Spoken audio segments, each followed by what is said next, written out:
Great. How's your Papa shot skills? I wouldn't think. They got no, not very good. Not very good. I think I make 2 out of 3 though, for sure. Defense has always been your thing, and now you're going to play a team that's really good, and you guys have been better on defense. Can you talk about their defense and the challenge that your defense would step up? Well, we need to step up because there probably won't be a ton of points scored in the league. And from my vantage point, Tech and I'd throw K-State in there have been, without question, the 2 most consistent, best defensive teams in our league so far this year. So we need to obviously do a good job attacking them, but a lot of times the best way not to put too much pressure on your offense to score against really good defense is to make sure they don't score. And so we need to do a great job, to your point, on that. How was practice yesterday? It was fine. Yeah, it was fine. I don't know if I'd say great, but it was fine. We were trying to. We put in some new stuff with some new wrinkles, and so yesterday was kind of a day where guys were trying to get comfortable. But yeah, it was fine. You talked about Ochai's poise. Could you kind of go over that again, and just athletically and what he's been able to do? Well, he's one of the guys on our team that can make plays above the rim, and certainly he did that against Texas. And he can do some things you can't coach from an athletic standpoint. So his activity's good. He got on the glass, did that. But the biggest thing is that he's just thrown into this, and he hasn't panicked. He didn't have a great game, and I didn't give him many opportunities at West Virginia. But other than that, I can't remember a time where he hasn't been in the game at crunch time to give us the best chance to win, at least for what we thought it was. So I'm real proud of him. I'm happy. He needs to build off of this as opposed to be content where he is, because I do think his ceiling is so high. Is it strange to have a freshman who, you've got to tell him, hey, keep shooting? I mean, you've had some really good freshmen here, really good guys, who've kind of backed off and kind of did their part. How tough is it to get him on a game like that where he's red hot and the rest of the team's having issues, to keep shooting, to keep looking for him? With Ochai? Yeah. I don't think that's as big a deal with him. I think that he's we don't run a lot of stuff to try to get him a shot per se, but he needs to be able to shoot the ball as opportunities present itself. And so I think that's not going to be a huge issue with him. But what can happen is a lot with young kids is when you miss a couple or 3, then you become more hesitant. I don't see very many young kids hesitant when they're making them. Usually it happens when they're not.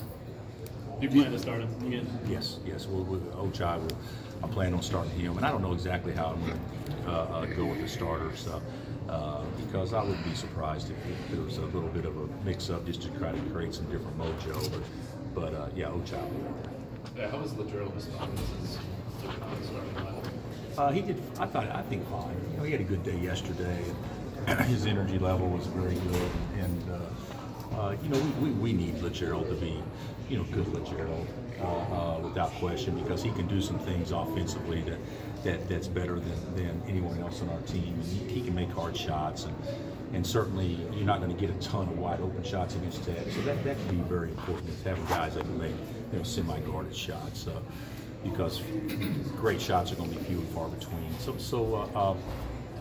I think he's done fine. I think that he'll have a big game tomorrow. I do. I'm excited for him and excited for us to get out there. Coach, over the years you've said that sometimes you're not as good as you think you are, and you're not as bad as you think you are. I heard your post game, and you sounded pretty down. After looking at the tape, what do you think? How are you playing? How are you guys as bad as some people might think, or are you better? I think for a top 10 team in the country, we played bad. For a team that's the top 30 team in the country, we haven't played that bad. It's just however you think we are. Losing at Kentucky, I didn't think we played poorly at Kentucky. I thought they were better than us that night, and they physically did some things that we didn't combat very well. Against Texas, Texas was better than us. Texas can beat a lot of folks. Ask Carolina. But we didn't play well. Whenever you say you played awful, it really takes credit away from somebody that played better. And they were better than us. They deserve credit for having a role in us playing that way. To your point, that the way that you said that, Neil, to me, is the way that a fan looks at it. You know, God dang, lost 2 in a row, they're awful. Well, to me, you know, get real. This is life, and it's sports. and you know, there were some times where maybe people doubted or questioned. You know, I remember losing at TCU, and I literally thought we were awful.